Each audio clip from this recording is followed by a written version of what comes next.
Namaste. I'd like to welcome you to my heart and to the Kriya Yoga teachings this morning.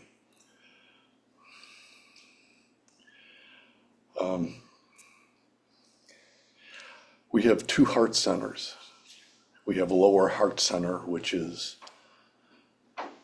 an emotional heart center. And then we have the higher heart center, which has to do with the feeling state and the divine state. And that's what I would call at the top of the mountain.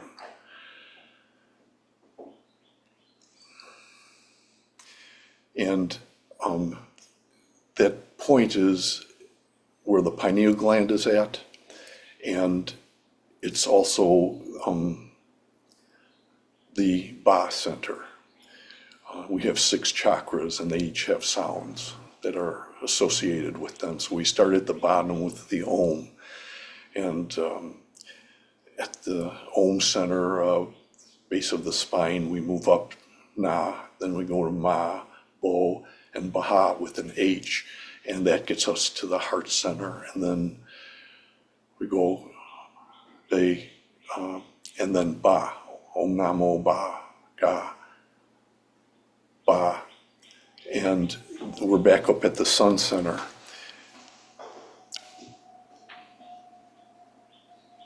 And then above the physical world, we have a spiritual world. So we have a Ba center here at the physical world. But if we go up the spiritual spinal column above us, we start over again, Om Namo Baha Ga Ba. And there's another Ba center, which is the higher center of our spiritual being. So we have a Ba at the physical world, we have a Ba in the spiritual world. And we give respect to it by saying Ji. And so we have the Ba Ji consciousness, which is the totality of our being, physical and spiritual. And that exists in the cave of the ancients at the top of the spinal column. And I heard one speaker talking one time, and he said, the Babaji state of consciousness came to this awareness that it's time, and this was about 200 years ago, a little less, but around 200 years ago. But this Babaji consciousness came to the realization or the awareness or conclusion, however you want to say it, that the Kriya Yoga teachings need to be given to the marketplace, which is at the base of the spine or the bottom of the mountain. And so the Babaji consciousness needed to be disseminated from the Himalaya mountains, I think Kriyananda would say the Himalayas, and they need to be given to the rest of the world. And so you need to move it from the east, the Eastern world, and the Vedic teachings, and take those teachings and introduce them to the Western world. The West meets the East. Now Babaji incarnated this state of consciousness as Lahiri Mahasha, who had a disciple, Sri Rukateshwar, who had another disciple who was Yogananda, and it was Yogananda who received the mission, so to speak, to take the teachings of the West and bring it over and introduce it, the teachings of the East, and take it and introduce it to the Western world, which he did very effectively. And when he did that, the Western world received these teachings, and they received it with 2 scriptures or 2 focus points of material. And these materials, these teachings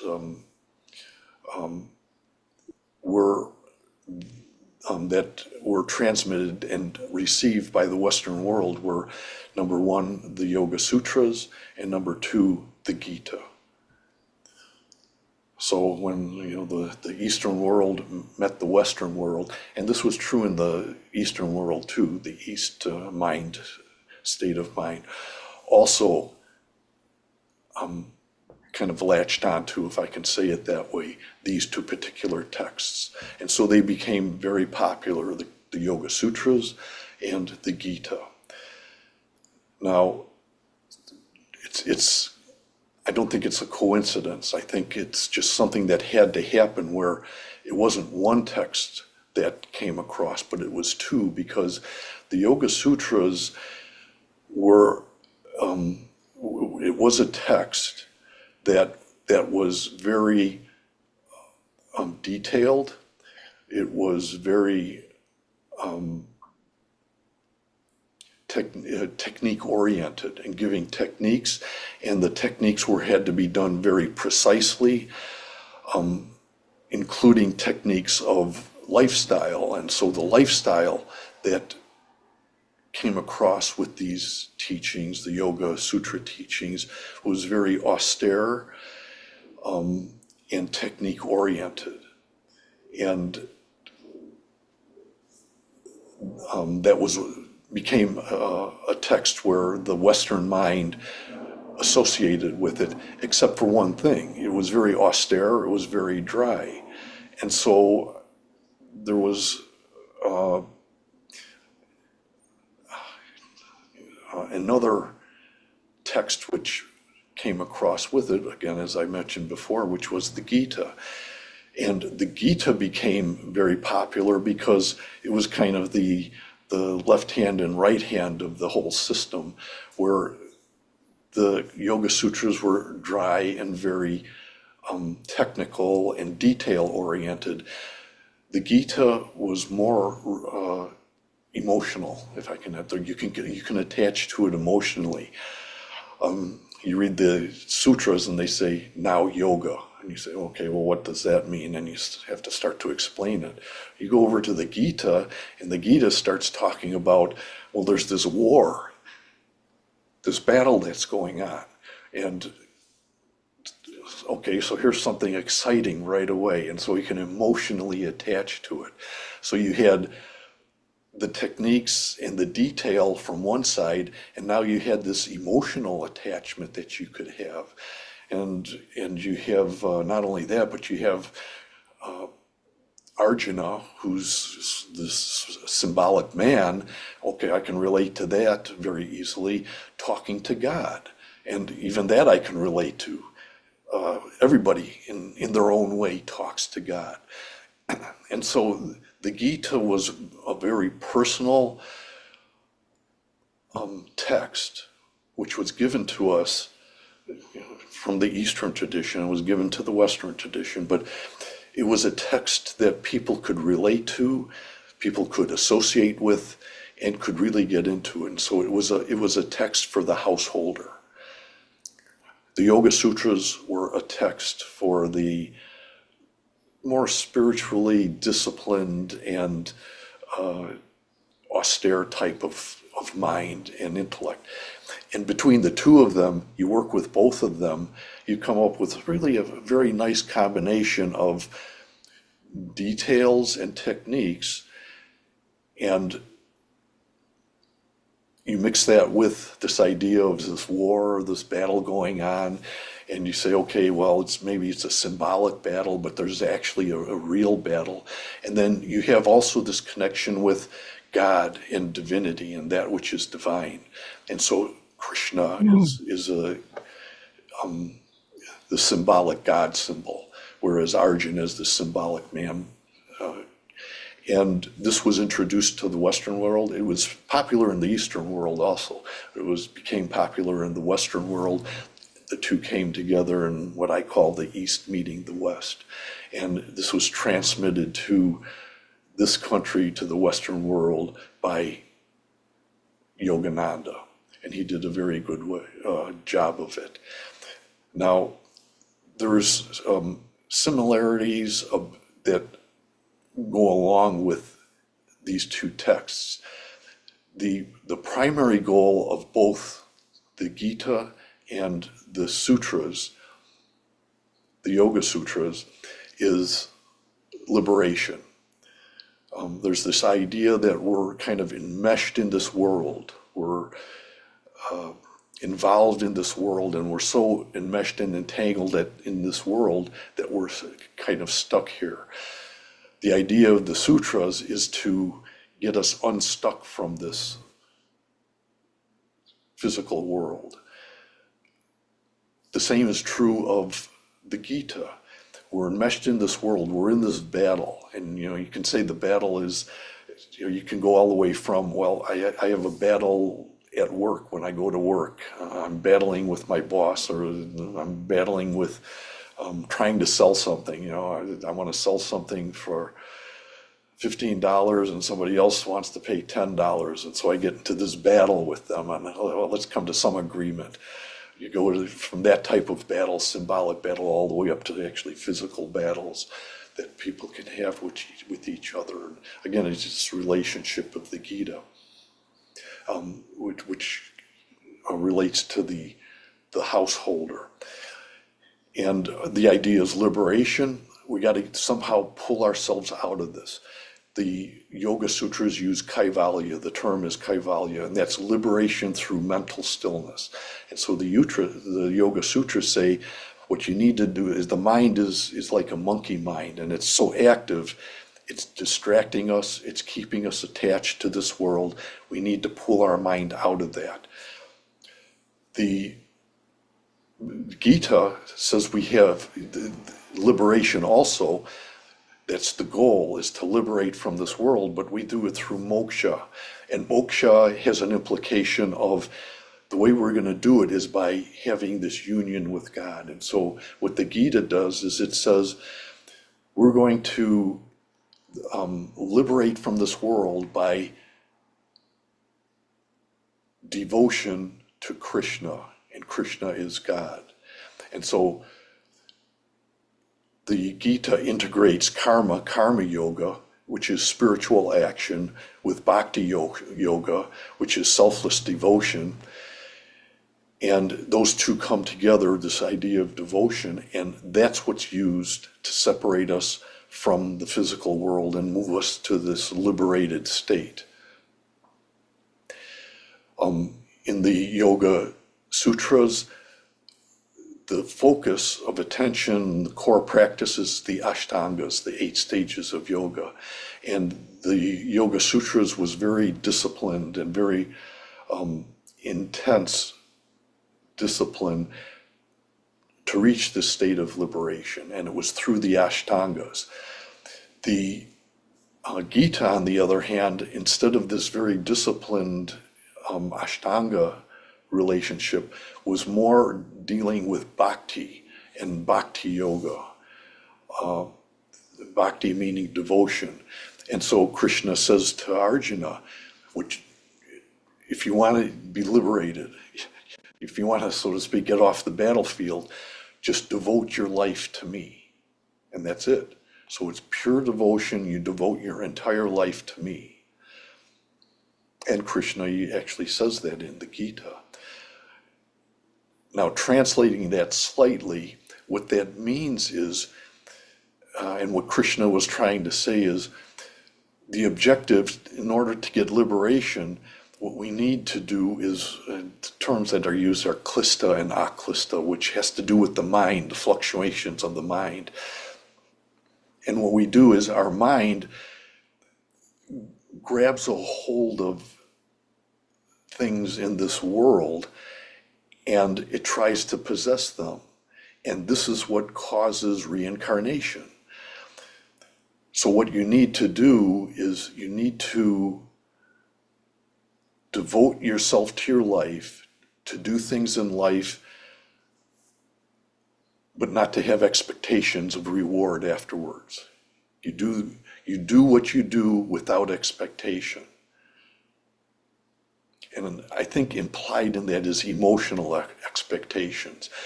Of course, we do things to accomplish something, but the accomplishment is not an emotional accomplishment. We go to work so we can get some money so we can eat. That's what the Gita says. Yes, you do all of that, and that's all fine, and that's all well and good. However, you can't have expectations. You can't be going to the boss and says, oh, I did some extra work, so I want extra money. The boss says, well, that wasn't the agreement. You have expectations.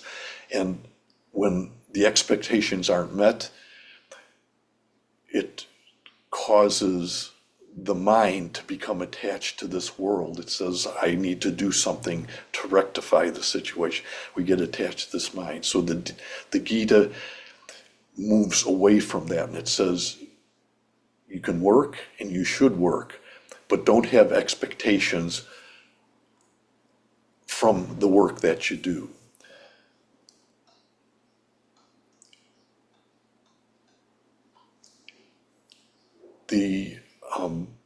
Both the Gita and the Yoga Sutras deal with Ishvara, and Ishvara is God. And I talked about this in a previous talk that I did. And according to the Yoga Sutras, or with the Yoga Sutras, the idea of Ishvara is it's a thing that you use to attain liberation. And once you're done with the thing that you're using, Ishvara, and you've attained liberation, you've accomplished your goal, and that's all you need. So in the Yoga Sutras, Ishvara is a thing. In the Gita, Krishna is our Ishvara. So Ishvara is actually personified by Krishna. And again, you have a devotion that you're giving to or towards this God symbol, Ishvara, Krishna, and through that you attain liberation.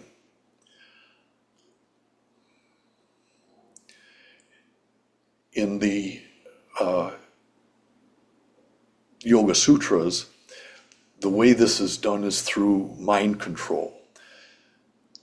And the mind control is done through dharana dhyana samadhi, which is trying to attain the state of samadhi. And this state of samadhi is a balanced state, which is a state of liberation. In the Gita, you have this focus of devotion, which is karma yoga. And through the karma yoga, we have a purification that takes place. And this purification is a purification of the mind state where you don't have expectations. It always goes back to that.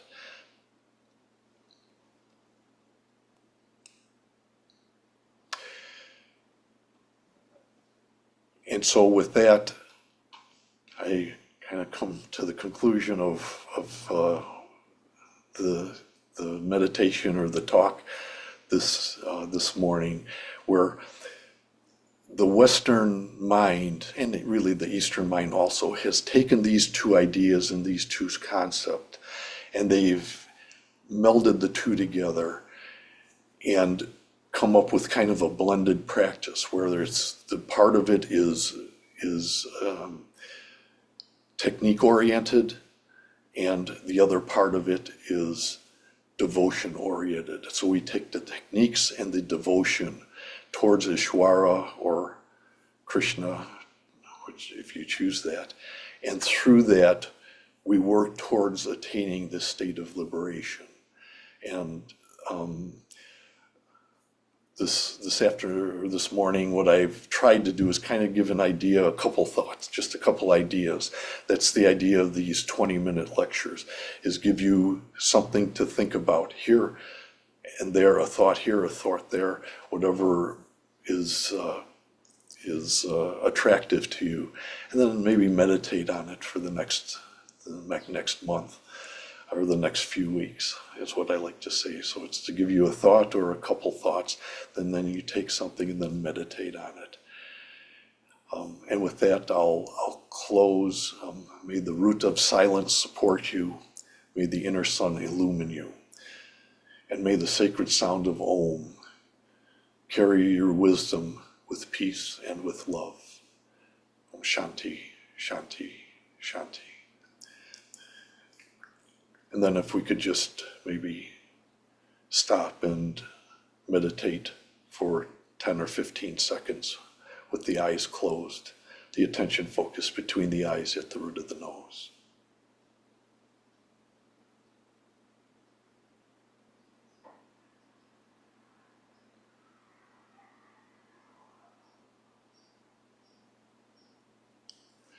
Namaste.